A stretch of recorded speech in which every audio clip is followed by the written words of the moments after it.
వెంకటేశాయ. శ్రీమహాగణాధిపతయే నమః. శ్రీ రామకృష్ణ గురవే నమః. శ్రీమద్భగవద్గీత 13వ అధ్యాయంలోకి వచ్చాము. క్షేత్రజ్ఞ విభాగ యోగం. భక్తి యోగంలో శ్రేయోహి జ్ఞానం అభ్యాసాత్ అని ఒక మాట వచ్చింది. అందుకని బహుశా అర్జునుడు ఈ జ్ఞాన శబ్దం వైపు ఆకర్షితుడైనాడు. తర్వాత ఇప్పుడు ఈ క్షేత్రజ్ఞ విభాగ యోగంలో మొదట అర్జునుడు ప్రశ్నిస్తున్నాడు, ఈ జ్ఞానము వీటికి సంబంధించిన విషయం ఏమిటి? నీవు కనిపించావు, చాలా సంతోషం, నీతో నాకు సాంగత్యం ఏర్పడింది, బాగుంది. అయితే ఈ సాంగత్యాన్ని, భక్తిని విస్తృతపరచుకోవాలి. కనుక ఈ విస్తృతపరచుకోవటం ఏ విధంగా అని ఆయన సందేహించినట్లుంది. ఆ సందేహంతో ఇక్కడి నుంచి జ్ఞాన ప్రస్తావన చేస్తున్నారు. కనుక ఇక్కడి నుంచి మనకు జ్ఞాన షట్కం ప్రారంభమవుతుంది. క్షేత్రజ్ఞ విభాగ యోగం, దీని తర్వాత గుణత్రయ విభాగ యోగం, ఆ తర్వాత పురుషోత్తమ ప్రాప్తి యోగం, ఆ తర్వాత దైవాసుర సంపద్విభాగ యోగం, తర్వాత శ్రద్ధాత్రయ విభాగ యోగం, చివరగా మోక్ష సన్యాస యోగం అని ఈ 6 అధ్యాయాలు జ్ఞాన షట్కంగా మనకున్నాయి. ఈ ప్రధానంగా జ్ఞాన షట్కానికి ఆరంభంలో జ్ఞాన స్వరూపాన్ని గురించి అర్జునుడు అడుగుతున్నాడు. అర్జున ఉవాచ ప్రకృతిం పురుషం చైవ క్షేత్రం క్షేత్రజ్ఞమేవ చ ఏతద్వేదితుమిచ్ఛామి జ్ఞానం జ్ఞేయం చ కేశవ అని అడిగాడు. ఇందులో ప్రత్యేకించి కొన్ని పదాలు పేర్కొని ఈ పదాల వెనక ఉండే అంతరార్థం ఏమిటి అని అడిగినట్టు తెలుస్తుంది స్పష్టంగా. ప్రకృతి పురుషుడు, క్షేత్రము క్షేత్రజ్ఞుడు, జ్ఞానము జ్ఞేయము, ఇవి రెండు ఒకటొకటి జంటలుగా కనిపిస్తున్నాయి. కనుక ఆ తత్వాన్ని చెప్పమని అడిగాడు. ఇప్పుడు కృష్ణుడు దాన్ని వివరిస్తున్నాడు. శ్రీ భగవానువాచ, చాలా సూటిగా సమాధానం చెప్తున్నాడు. ఇదం శరీరం కౌంతేయ క్షేత్రమిత్యభిధీయతే ఏతత్ యో వేత్తి తం ప్రాహుః క్షేత్రజ్ఞ ఇతి తద్విదః. శరీరాన్ని క్షేత్రం అంటారు.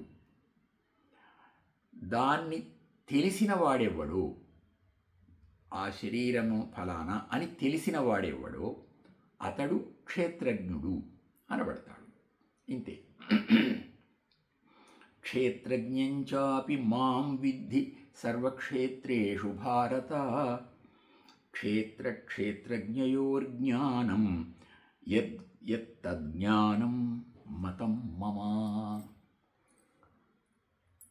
అన్ని శరీరాలలోనూ, సర్వక్షేత్రేషు, అన్ని శరీరాలలోనూ ఉండే క్షేత్రజ్ఞుడు ఎవరో అతన్ని నేను.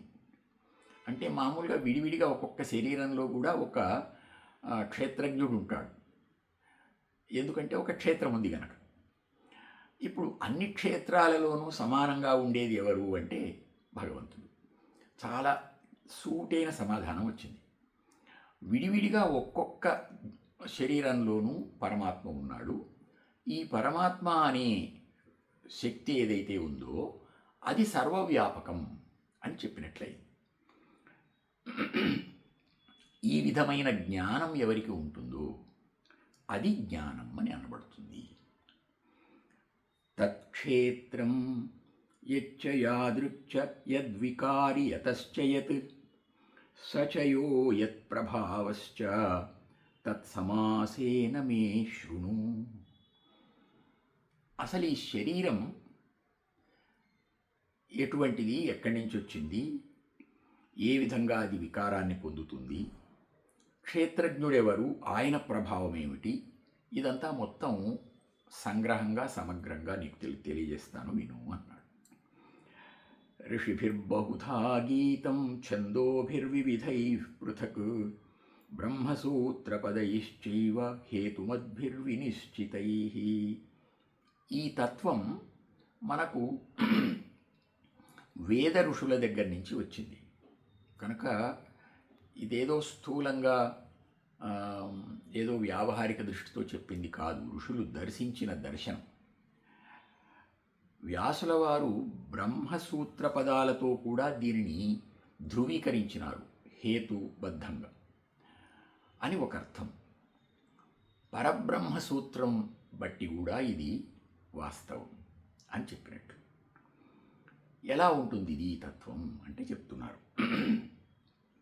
మహాభూతాన్యహంకారో బుద్ధిరవ్యక్తమేవ చ ఇంద్రియాణి దశైకంచ పంచచేంద్రియగోచరాః.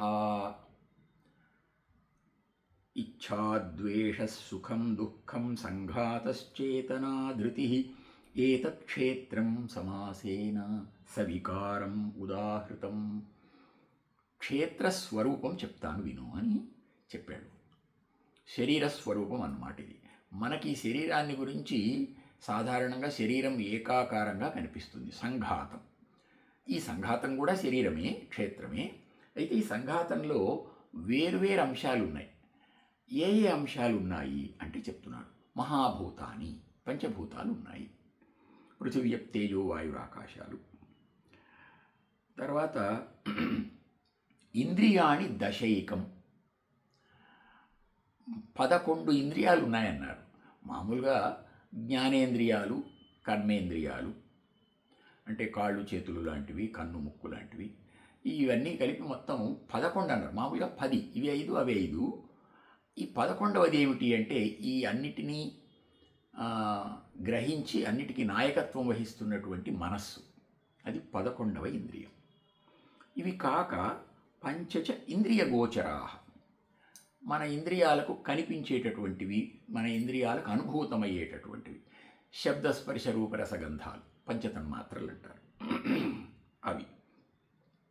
ఇలా మొత్తం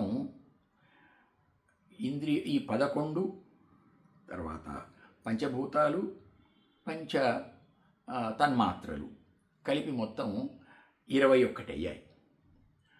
ఇవి కాక మరికొన్ని ఉన్నాయని చెప్పారు.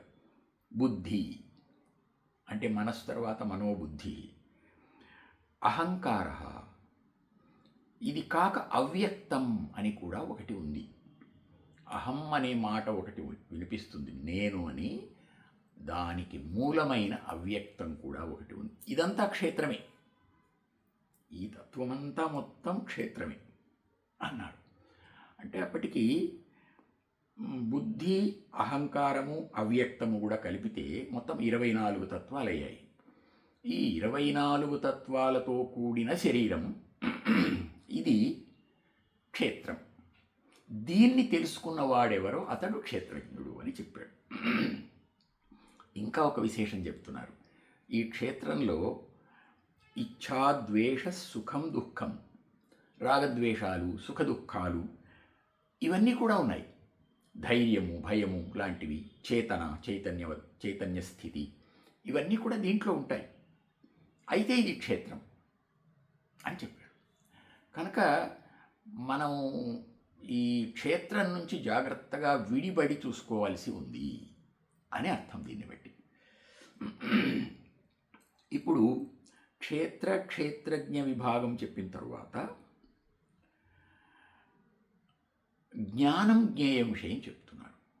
కనుక ఆ జ్ఞానం జ్ఞేయం అంటే ఎట్లా ఉంటుంది, జ్ఞానస్వరూపం అంటే ఏమిటి అంటే ఇప్పుడు ఆ క్షేత్రజ్ఞుడు, ఆ జ్ఞానము క్షేత్రజ్ఞుడు అన్నమాట. ఆ క్షేత్రజ్ఞుడు ఎట్లా ఉంటాడు దాన్ని చెప్తున్నాడు. అమానిత్వం అంటే తనకేదో గొప్పతనం ఉంది, గర్వము లేదా అహంకారం లాంటివి అటువంటి.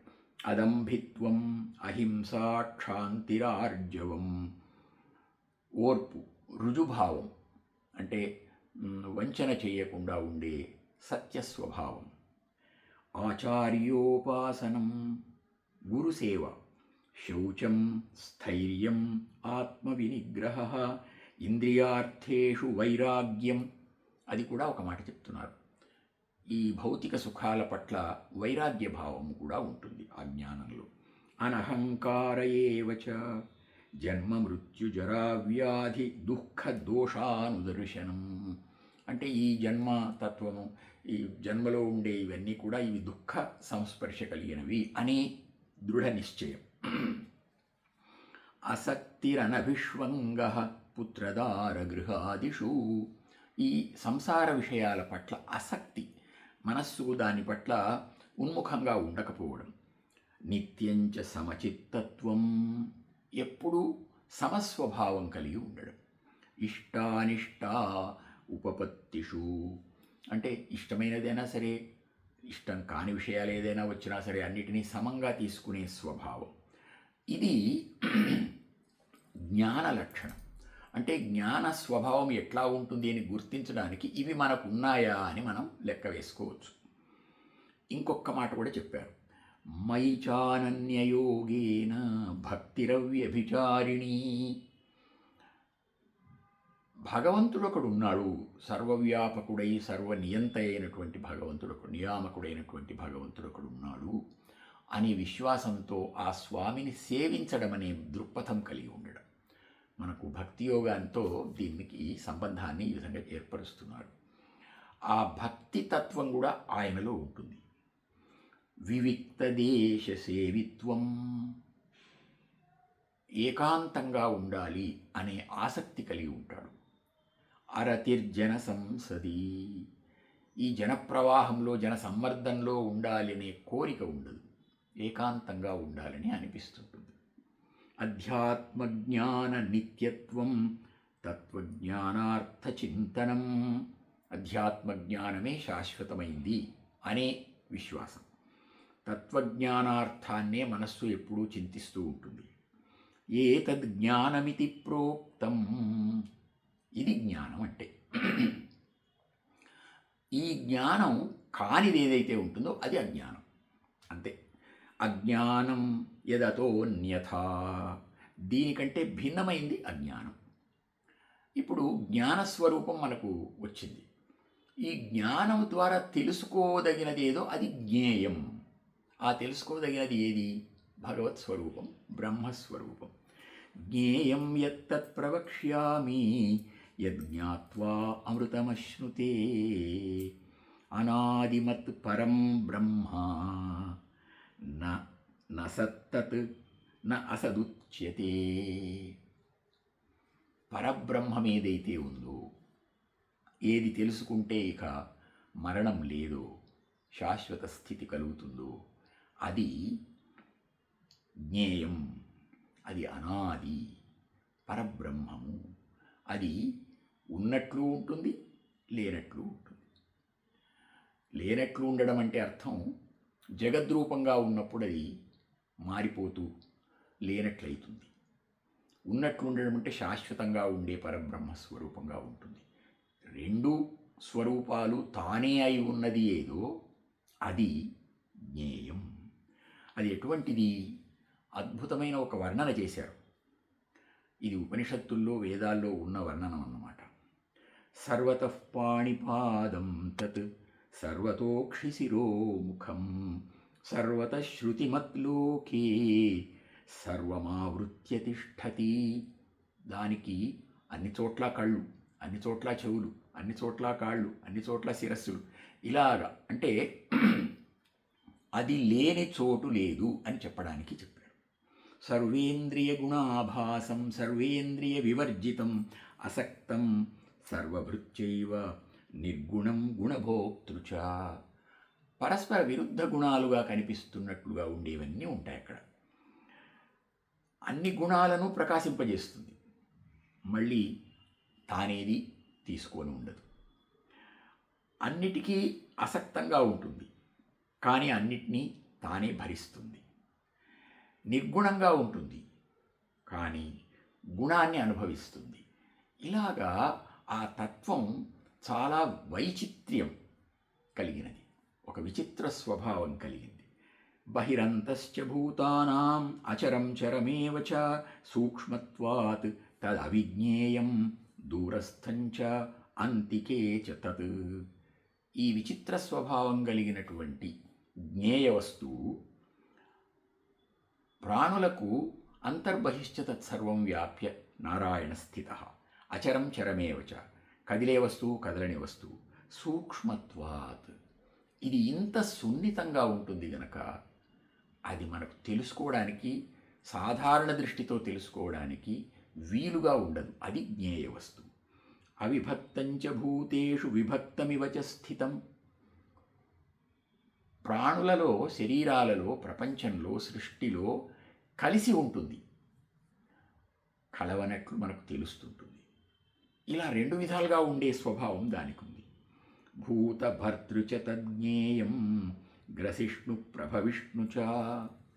అది అది అన్నిటినీ తనలోకి తీసుకుంటుంది, మళ్ళీ సృష్టి రూపంలో మళ్ళీ బయటికి విసర్జిస్తుంది. ఇలా చాలా అద్భుతమైన తత్వం కలిగినది ఇది జ్ఞేయ వస్తువు. ఇది జ్యోతిషామపి తజ్జ్యోతి తమసః పరముచ్యతే. అంధకారానికి, అజ్ఞానానికి ఆవల ఉన్నటువంటి జ్ఞేయ వస్తువు అది. అన్ని జ్యోతిస్సులను వెలిగించే పరంజ్యోతి ఆ తత్వం. ఇది అందరిలోనూ ఉంది. జ్ఞానం జ్ఞేయం జ్ఞానగమ్యం హృది సర్వస్య విష్ఠితం. అందరిలోనూ ఇది సుస్థిరమై ఉంది. ఇతి క్షేత్రం తథా జ్ఞానం జ్ఞేయం చ ఉక్తం సమాసతః. ఇది నాయన సంగ్రహంగా, సమగ్రంగా ఉండే ఈ జ్ఞాన, జ్ఞేయ, క్షేత్ర, క్షేత్రజ్ఞ తత్వం ఇది అని చెప్పారు. క్షేత్రం చెప్పాను ఈ మొత్తం వివరంగా, క్షేత్రజ్ఞం కూడా చెప్తాను ఇంకొక విశేషమని. మళ్ళీ మద్భక్త ఏతద్విజ్ఞాయ మద్భావాయోపపద్యతే. నా భక్తుడైనటువంటి వాడు దీన్ని తెలుసుకుంటే నాలో ఉండిపోతాడు అతడు. ఇప్పుడు ఆ ప్రకృతి పురుషతత్వాన్ని అడిగావు కదా, ప్రకృతిం పురుషంచైవ అని, ఆ తత్వాన్ని వివరిస్తాను ఇప్పుడు అని ముందు కొన్ని విషయాలు చెప్తూ వస్తే ఇప్పుడు ప్రకృతి పురుషతత్వం చెప్పడం సులభమైపోతుంది. అందుకని ఇప్పుడు దాని గురించి చెప్తున్నారు. ప్రకృతిం పురుషంచైవ విద్యనాది ఉభావపి వికారాంశ్చ గుణాంశ్చైవ విద్ధి ప్రకృతి సంభవాన్. ప్రకృతి పురుషులని ఇద్దరున్నారు.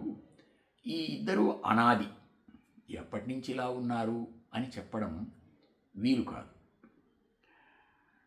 కార్యకారణకర్తృత్వే హేతు ప్రకృతిరుచ్యతే. ఈ సమస్తమైన మార్పులు ఏవైతే జరుగుతూ ఉంటాయో ఇవన్నీ ప్రకృతి తత్వం అంటారు. ఈ కార్యకారణాలు అంటే ఒక పని జరుగుతుంది, దానికి ఇది కారణం అనిపిస్తుంది, ఈ కారణంతో ఈ పని జరిగింది, ఈ ఫలితం వచ్చిందని అంటాము. ఇలాంటివన్నీ కూడా ప్రకృతిలో భాగాలుగా ఉన్నాయి. పురుష సుఖ దుఃఖానాం భోక్తృత్వే హేతురుచ్యతే. ఈ భౌతికమైన మార్పు చేర్పులకు వీటికన్నిటికీ కారణం ప్రకృతి అయితే, పురుషుడు ఏం చేస్తున్నాడు అంటే వీటిని అనుభవిస్తున్నాడు. సుఖదుఖ రూపంగా అనుభవించేటటువంటి వాడు ఎవరో అతడు పురుషుడు. పురుష ప్రకృతిస్థో హి భుంక్తే ప్రకృతిజాన్ గుణాన్. ఆ పురుష తత్వమని ఎవరైతే అంటున్నామో అది ప్రకృతిలోనే ఉండి ఈ ప్రకృతి గుణాలను అనుభవిస్తూ ఉంది. కారణం గుణసంగోస్య సదసద్యో నిజన్మసు.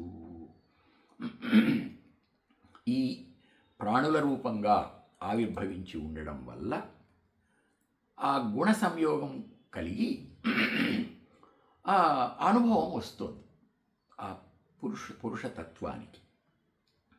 అతడు ఎట్లా ఉంటాడు? ఉపద్రష్ట, చూస్తూ ఉంటాడు, అనుమంత, వీటిని అనుమతిస్తూ ఉంటాడు, భర్త, భోక్త, మహేశ్వర, పరమాత్మేతి చాప్యుక్త దేహేస్మిన్ పురుష పర, అతడే పరమపురుషుడు కూడా అయి ఉన్నాడు. యయేనం వేత్తి పురుషం ప్రకృతించ గుణైః సహా సర్వథా వర్తమానోపి నస భూయోభిజాయతే. ఈ విధంగా విశ్లేషించి తెలుసుకుంటే అతడు మళ్ళీ పునర్జన్మలోకి రాడు. ధ్యానేనాత్మని పశ్యంతి కేచిదాత్మానమాత్మన, అన్యే సాంఖ్యేన యోగేన కర్మయోగేన చాపరే, అన్యే త్వేవమజానంతః శ్రుత్వా అన్యేభ్యః ఉపాసతే. ఈ విషయాలు ఉపాసన చేసి చదువుకునేవాళ్ళు, లేక బాగా పండితులు, ఈ కర్మతత్వాన్ని తెలిసి కర్మయోగం చేసేవాళ్ళు, వీళ్ళే కాకుండా ఈ విషయాలను విన్నవాళ్ళు కూడా దీన్ని అభ్యాసం చేస్తే నా స్థితికి వస్తారు. అభ్యాసం చేయడమే ముఖ్యం. తేపి చ అతితరంత్యేవ మృత్యుం శృతిపరాయణా, విన్నవాళ్ళు కూడా ఈ స్థితిని పొందడానికి అర్హులే. యావత్ సంజాయతే కించిత్ సత్వం స్థావర జంగమం క్షేత్రజ్ఞ సంయోగాత్ తద్విద్ధి భరతర్షభ. ప్రపంచమంతా స్థావర జంగమాత్మకంగా ఉంది. అంటే చర అచర సృష్టిలాగా, అంటే ప్రాణి అప్రాణి రూపంగా ఉంది. ఈ సమస్తము కూడా క్షేత్రజ్ఞ సంయోగంతోనే వస్తోంది అన్నాడు. అంటే కేవలం ప్రాణులలో మాత్రమే ఈ చైతన్యం ఉంది అనడం కాదు, అప్రాణులలో కూడా, పర్వతాలు, కొండలు, నదులు, భూమి సమస్తంలో కూడా అసలు సృష్టి అనేది ఉపక్రమణం జరిగిందంటే చాలు, అందులో క్షేత్రజ్ఞ సంయోగం ఉంటుంది. ఇది రహస్యం అని చెప్పాడు. సమం సర్వేషు భూతేషు తిష్టంతం పరమేశ్వరం వినశ్యత్సు అవినశ్యంతం యః పశ్యతి సపశ్యతి. కనుక ఈ తత్వాన్ని సమంగా అర్థం చేసుకోవాలి. అన్ని ప్రాణులను సమంగా చూడాలి, అన్ని వస్తువులను సమంగా చూడాలి. ఇవన్నీ నశిస్తూ ఉన్నా నశించకుండా ఉండే ఒక తత్వం ఉంది, దాన్ని చూడాలి. సమం పశ్యన్ హి సర్వత్ర సమవస్థితమీశ్వరం న హినస్త్యాత్మనాత్మానం తతో యాతి పరాం గతిం. ప్రకృత్యైవ చ కర్మాణి క్రియమాణాని సర్వశః యః పశ్యతి తథాత్మానమకర్తారం సపశ్యతి. లోకంలో జరిగే వ్యవహారం అయితే ఏది ఉందో ఆ వ్యవహారమంతా ప్రకృతి అనే ఒక తత్వం ద్వారా జరుగుతోంది అని అర్థం చేసుకున్నవాడెవడో అతడు నిజమైన ద్రష్ట, నిజమైన దర్శనం కలిగినవాడు. యదా భూత పృథగ్భావం ఏకస్థం అనుపశ్యతి తత ఏవ చ విస్తారం బ్రహ్మ సంపద్యతే తథా. విడివిడిగాను ఉన్నటువంటిది ఉంది, అంతటా ఏకంగా ఉన్నట్లుగాను ఉన్నది. ఈ రెండు తత్వాలను ఎవరు అర్థం చేసుకుంటారో అతడు సమస్తాన్ని తానులోకి తీసుకున్నవాడవుతాడు. అనాదిత్వాత్ నిర్గుణత్వాత్ పరమాత్మాయమవ్యయః శరీరస్థోపి కౌంతేయ న కరోతి న లిప్యతే. ఈ శరీరంలో ఉండే ఆ క్షేత్రజ్ఞుడైన వాడు ఎట్లా ఉన్నాడంటే, తాని శరీరంలో ఉండి అన్ని పనులు చేయిస్తూ ఉన్నట్లుగా ఉండి కూడా నలిప్యతే, అసంగుడుగా ఉన్నాడు. ఎందుకని అంటే దీనికి ఆయనలో ఉండే ఒక తత్వం కారణం. అది అనాది తత్వం.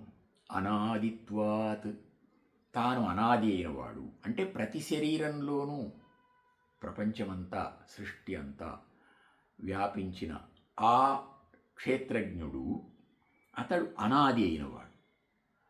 దానికి తోడు నిర్గుణ, ఈ గుణ సంయోగం లేనివాడు. గుణములంటే త్రిగుణములు, సత్వరజస్తమో గుణములు. ఇవి వీటితో సాంగత్యం లేనివాడు. ప్రకృతి వీటితో సాంగత్యం కలిగి ఉంటుంది. కనుక ఈ లోక వ్యవహారం ఏది జరుగుతూ ఉన్నా అది ప్రకృతిలో జరుగుతోంది అని గుర్తించిన వాడు క్షేత్రజ్ఞుడు. యథా ప్రకాశయత్యేకః కృత్స్నం లోకమిమం రవిః క్షేత్రం క్షేత్రీ తథా కృత్స్నం ప్రకాశయతి భారత.